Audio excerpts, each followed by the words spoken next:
we have a couple of updates on some Columbus-based teams.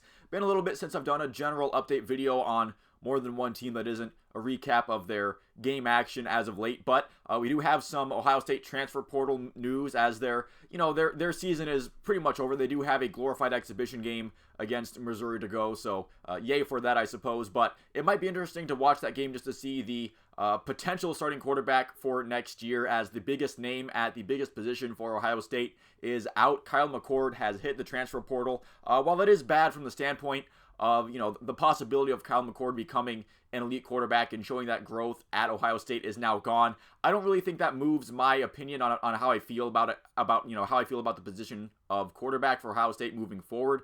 There was always going to be a competition next year, whether McCord was there or not. His spot was always going to be up for grabs, whether he stayed or left. He was going to have to at the very least reestablish himself as a starter in the offseason, and there was always going to be some portal shopping for at least a good experienced quarterback. I've seen Cam Ward's name floating around a lot around Ohio State. We'll see how the quarterback situations progress through the offseason. And while Kyle McCord definitely was not his best when he needed to be this season, I do feel like he's not as bad as his worst critics in the fan base will tell you. I just feel like Ohio State got used to a difference maker at the quarterback position, and like a really top-end difference maker, and that's not what Kyle McCord was this season. A big part of Ryan Day's offenses the past few years it has been having that quarterback who's able to go out and create plays when there's not those plays there, like a Justin Fields or a CJ Stroud. And Kyle McCord just not he's not a similar tier of quarterback, and going out and making those plays to those skill position guys. Kyle McCord, not that top level of quarterback. It will be interesting to see how Devin Brown and Lincoln Keenholz, how they are deployed and how they play against Missouri. In other transfer portal news at the wide receiver position, most notable name so far is Julian Fleming. He was pretty solid with his time with the Buckeyes, a very highly ranked recruit heading in. Just a case of injuries affecting his career path with the Buckeyes, and then guys like Marvin Harrison Jr.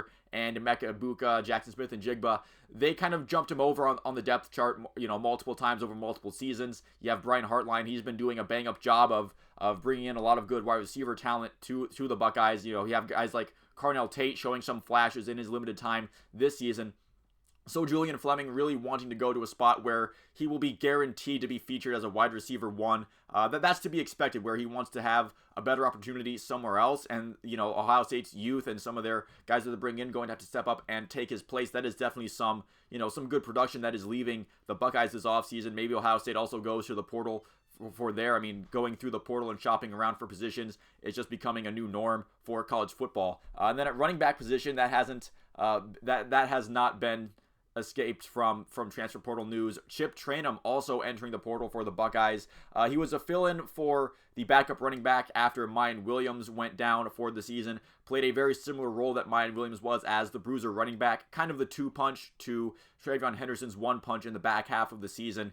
The positive way to look at this could be that Chip Trayanum choosing to leave could signify a return for TreVeyon Henderson. You also figure that running back Dallin Hayden is anticipated to be a featured back next year, regardless of who stays or goes. So maybe Chip Trayanum saw some writing on the wall that Dallin Hayden and Trey Henderson would be the featured backs. Didn't want to be buried on the depth chart yet again for Ohio State, and left. And, maybe if Henderson isn't coming back, though, that does create a scenario where the Buckeyes definitely looking to go portal shopping for a running back, as running back Evan Pryor is also going into the portal, likely for more playing time somewhere else. He was, a young recruit who just wasn't really getting a whole lot of experience on the field, and he wants to go somewhere else. The portal, is a reality that every program deals with now. Ohio State, no different. This is part of what Ryan Day gets paid all that money to do. The other part is winning big games. So hopefully Ryan Day can go 1 for 2 this season with replenishing and improving the Buckeyes' skill positions and offensive and defensive talent that are heading out the door, whether it's through graduation or going to the NFL or in the transfer portal. Hopefully Ryan Day and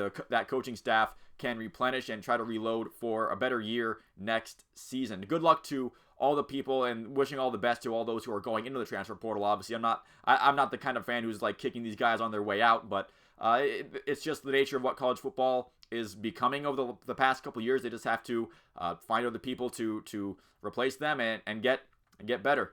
So the Jackets, they have dealt Eric Robinson to the Sabres for a 2025 conditional 7th round pick. The condition on that is that Eric Robinson must play in 45 NHL games this season for Columbus to receive the pick. That is according to Cap Friendly.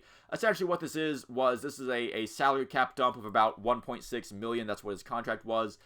Eric Robinson was waived earlier in the year, so I guess getting him for the smallest amount of some things is technically better than just losing him on waivers, as what could have been the case earlier this season. It does clear up a spot for some younger prospects, although the roster availability has gotten increased by some unfortunate names added to the IR. But in terms of the Eric Robinson trade, a very minor deal, not a blockbuster by any means. Eric Robinson just kind of a tweener between the NHL and the NHL. Solid fourth liner. He's been pretty good on the penalty kill ever since he got back, but I don't think the Jackets had him in their long-term plans, as he was going to be an unrestricted free agent after this season. As I mentioned, that you have some names going to injured reserve for Columbus. There does seem to be a bit of an illness bug going around the locker room, as both Patrick Laine and Eric Branson are about to miss their second straight games as the Jackets face the Islanders this evening with an illness. Although Cole Sillinger, Adam Boqvist, and Elvis Merzlikins have been put on IR. Cole Sillinger has been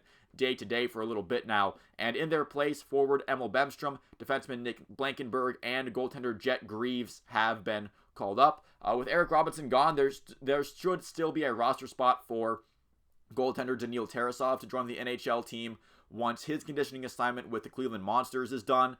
So just some more roster shuffling as the Jackets deal with on-ice futility and now some injuries as well. Maybe the new additions can help fuel a bounce-back win over the Islanders. I saw that Bemstrom was put with Kent Johnson, who they had some chemistry build with their time in Cleveland. Maybe that leads to some success over the Islanders. But either way, the Jackets not in a good spot right now, either in the standings or really as far as how they're viewed as handling things off the ice as well. But that's going to do it for this video. Thank you so much for watching. If you didn't make it this far into it, feel free to like and subscribe if you enjoyed the video and like to see more like it. You can let me know down in the comments below what you think about the Buckeyes portal situation or how the Jackets are handling their business. But once again, thank you for watching, and I will see you at the next one.